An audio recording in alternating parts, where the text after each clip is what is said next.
Fellow Vincentians, greetings. I wish to speak with you about the poor political and economic condition of our country and how we should address it. Recently, the ULP held their convention. Normally, I would not comment on it. However, I mention it now only because the ULP, for the time being, holds the reins of government, and therefore, their current predicament has serious implications for the running of our country. Rather than focusing on the issues that matter most to you, the people, unemployment, downturn in business, high costs of living, Gonsalves turned the convention into a monologue about himself, his personal ambitions, and his aborted succession plans. Notably, having spent years trying to prop up Saboto Caesar, it took Gonsalves one weekend to knock him down, as apparently being no longer fit to lead the ULP. Having spent years declaring that Caesar was a promising part of the ULP family, in whom he was well pleased, it became abundantly clear that there is only one family that matters to the ULP, the Gonsalves family. That is a crisis that their party and its long-suffering members will have to come to terms with. The display at the convention proved, beyond the shadow of a doubt, that the ULP is a house deeply divided, built not on democratic values and practices, but on the autocratic whims and fancies of one man, Ralph Gonsalves. For the rest of us in the country, it proved that the ULP are woefully unfit for office, as they have no plan, no program, no hope beyond clinging desperately to power. Gonsalves essentially threatened his followers in the ULP to submit to his rule, but it is clear where that will lead. He will destroy his party and sacrifice the best interests of our country to get his own way and secure his chosen successor, his son, as Prime Minister. While the leadership of the ULP is hopelessly divided and are caught up in their own confusion, we in the NDP are focused on the issues that matter most to you. We know them because we talk with you about them. My dear people, it is time for us to move on, to move forward as a country. No man is indispensable. Of necessity, and whether Gonsalves likes it or not, the baton of leadership must pass to new hands. If not, our country will fall further behind and our people will suffer. We must not let that happen. As leader of the NDP, I have offered myself to serve you. In the last general election, you honored me by making the NDP the party of choice for most of the people, and me the popular choice as political leader, in the profoundest sense of democracy, where majority rules. You voted for the NDP and for change. But our political system has its shortcomings, and at times gives a party the popular vote, yet not the government. Nevertheless, the writing is on the wall. Change is necessary and will come. It will come not because I say so, but because you, the people, have decided that the time for it has come. For as one former ULP supporter recently said to me, one man can't run the country forever. I have been meeting people all over the country, in villages, in their homes, on the streets, and when invited, in their places of worship. Wherever I go, the message is the same. You tell me and my team that you want us to focus on the things that matter to you. Focus on your needs, your concerns, your jobs, your livelihoods, your future. In other words, focus on bread and butter issues because our present circumstances require it. Enough of the gutter politics and the corrosive rhetoric. While the insults, name-calling, and other disparaging remarks by Gonzales may be entertainment for some, it has profoundly serious implications for our country. Most of our people are fed up of the selfishness, the arrogance and bluster that pass for leadership in the ULP and the government. They sow the seeds of division and would set us against one another in our homes, brother against brother. In our workplaces, colleague, teacher against teacher. In social circles, friend against friend. In places of worship, elder against elder. But thankfully, as a people, we are better than that. And no, we must always be better than that.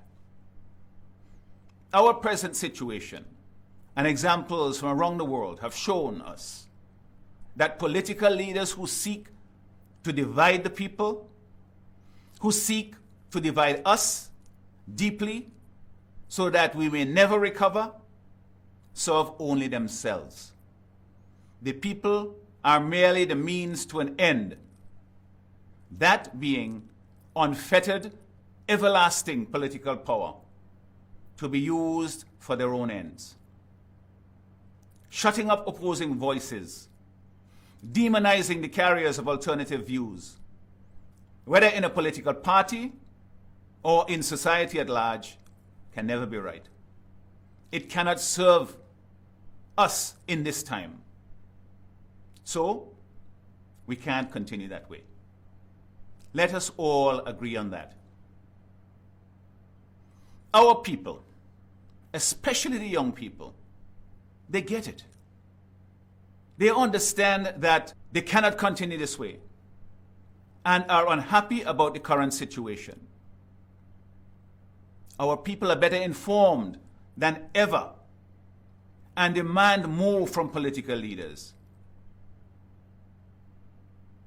You know that gutter politics and narcissistic self-reverence in the political leader have not served our people well and have led our nation down a slippery slope to a place where democracy is threatened and our standard of living has diminished. If we, the inheritors of our beautiful country, don't stand up against it, the situation can only get worse. We have a duty, therefore, to inform ourselves, defend our democratic values, and work for progressive change. The surest way to improve our standard of living is to grow our economy and provide employment for our people. That is why we support efforts to revive the troubled Buckingham Bay Hotel project. However, despite extravagant promises from the government about jobs for us, it appears that foreign workers, mainly from the Dominican Republic, hold most of the jobs. So, what happened to Vincentians? We don't need jobs? We have a serious unemployment problem in this country. Does the government not know this? Instead of talking about who will succeed him, Prime Minister Gonzales should address this situation and give the assurance that our people have priority for available jobs at the project. Further, too many people in the north of our country whose homes were damaged by the volcano still don't have a roof over their heads. Their homes have not been repaired, though the government got money to do it. It is long overdue. They must not be kept waiting any longer. Nemo and Braxa, please fix the people's homes and help the people who have suffered so much for so long to return to their normal lives. Let us forget about political partisanship. We are one people. Give help according to need. That is the only valid basis for distributing governmental resources. And what about our teachers, public servants, and police officers who were fired because of the government's misguided vaccine mandate? I have called for their reinstatement. Prime Minister Gonzalez recently announced that teachers would have to reapply to get their jobs back. So there is no guarantee of them getting their jobs back. The government may pick and choose who to rehire. Further, rehired workers would have to start over with no guarantee of getting their benefits and long service awards. To tell teachers that they must reapply for their jobs to get their jobs back is disrespectful to them, for they have served long and selflessly and will continue to devote their lives to helping our children. The punitive measures against unvaccinated teachers and healthcare workers must stop. All over the world, governments, businesses, and other organizations have rejected COVID-19 vaccine mandates and have earnestly begun the process of learning to live with the disease, which will be with us for a very long time, perhaps forever. The Gonzalez government mishandled the COVID crisis from the beginning, and they continue to do so. They are out of touch with the concerns of the people because they have been isolated in a bubble for far too long, shielded from the everyday concerns of the people. Note the recent embarrassing episode in which a memo from the Ministry of Health, signed by the permanent secretary, indicated that health workers would have to take a COVID-19 vaccine booster shot every 5 months, only for the minister to deny it the following day, saying that there was a transcription error and that no decision had been made or taken by the government. How could this be the result of a transcription error? Was the cabinet meeting conducted in French or another foreign language? Do you believe that explanation? I don't. This is more bungling by the government and a clear failure of governance in this important public health matter. The ULP's self-absorption and a failure of governance have real consequences for our people. The government has failed to address the most urgent and pressing issue facing the country now, today, the cost of living crisis. As cost of living increases, our standard of living falls. Life has become more difficult for families, many of whom are now foregoing essentials and cutting back in every way they can. It is a sad reality that those who have the least are hardest hit. Spending on necessities takes up a larger portion of their income. Increase in cost of living is not just a challenge for today, but for the future as well. Rising prices with stagnant wages undermine our standard of living. They force people to dip into savings, to postpone retirement if possible, to put off making big decisions like getting married, building a home, or mortgaging the family home to pay for a child's education. For some, it's more dire than that. Many are forced to lose their dignity and self-respect to survive.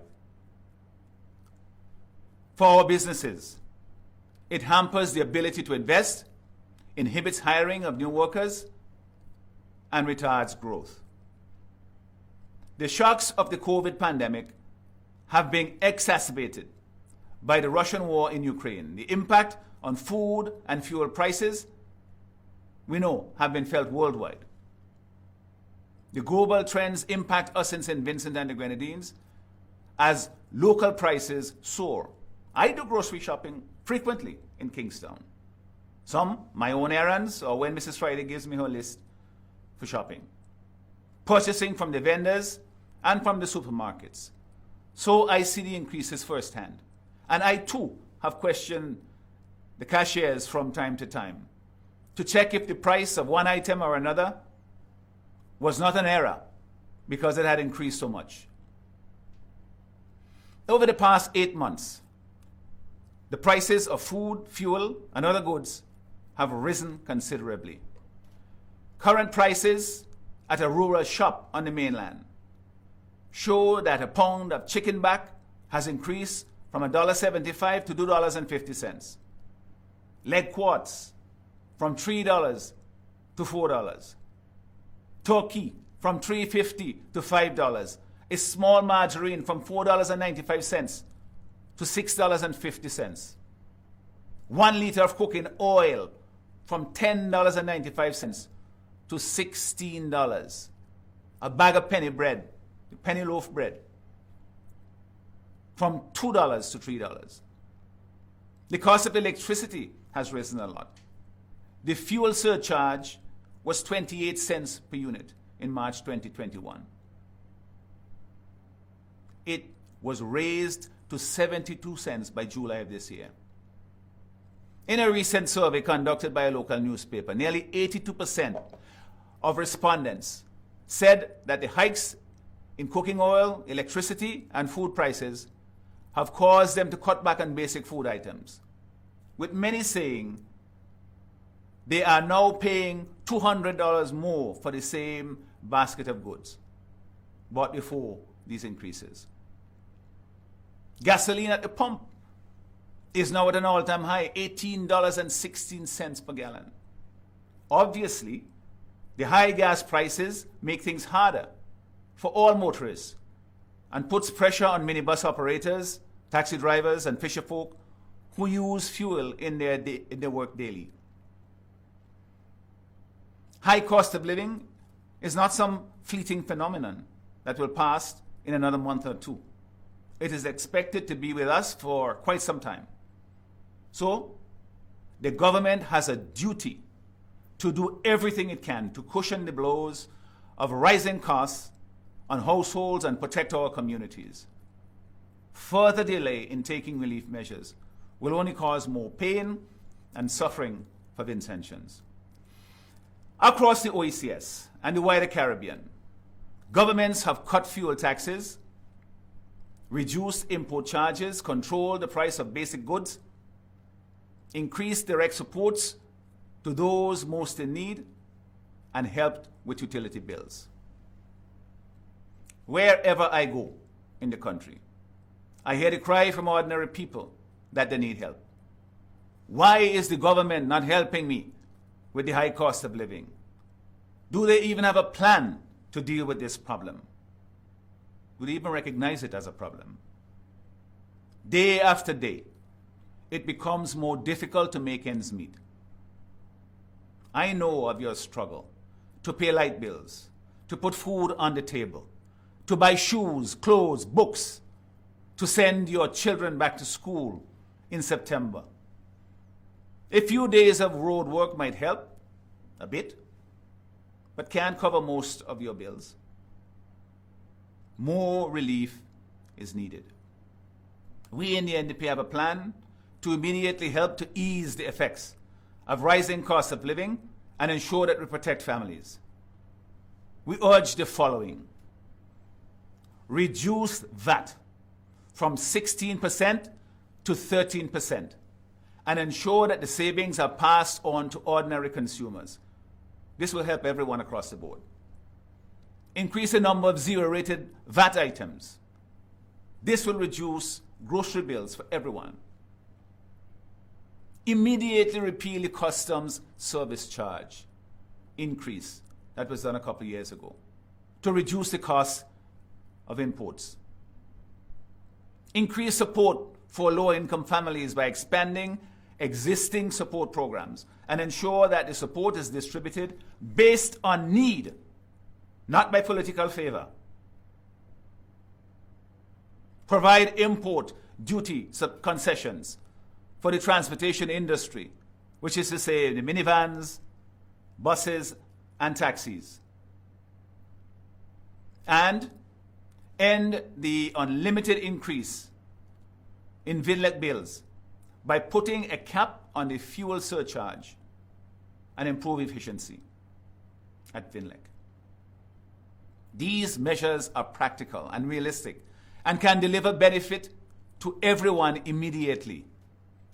Remember, government's revenue from VAT is boosted by the higher prices for goods and services. As prices go up, so does government's revenue from VAT. We must put people first, not government's revenues first. I said it early in the COVID crisis, that we must put the money where the pain is. That is in helping families who are being squeezed now by the increase in prices. We Vincentians have always known that we are stronger when we stand together, when we work together. We value community and look after one another.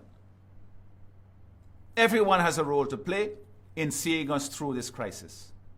Government must look to do everything it can to reduce costs and support those who need help. Importers and retailers must continue to do everything they can to hold prices in the short term, and now more than ever, we need to ensure that cost reductions are passed on to consumers. With resolve and focused leadership, we can turn this challenge into a moment of opportunity that can be our springboard to a better tomorrow. But it requires political leadership. Leadership that focuses on real problems, not on made-up ones, and put our people's welfare at the top of the agenda. Put our people first. Anyone who does not see this is out of touch and out of time. Let us not be distracted. We must be laser focused in dealing with the real and immediate problems confronting us. Making ends meet, doing right by the teachers, public servants, and police officers who were fired because of the government's misguided vaccine mandate. Prioritizing our people for jobs from projects such as the Bokama Hotel redevelopment. Helping farmers and fisherfolk to become more productive and to be truly ready to benefit from initiatives in agriculture and the blue economy. My dear people, we can have a bright future in St. Vincent and the Grenadines. I want our young people to be able to remain here and have a good life with employment, decent health care, safe communities, with optimism about our country's future. How we get there is a conversation truly worth having. So, we will talk again over the coming weeks as I continue to show how we intend to reach our goal of improving the political and economic condition in our country. I believe in our people. I believe in our country. And I know we can do better. Working together, we will meet the present challenges. And we will embark on a path to a bright future. Stay strong. And may God bless us all.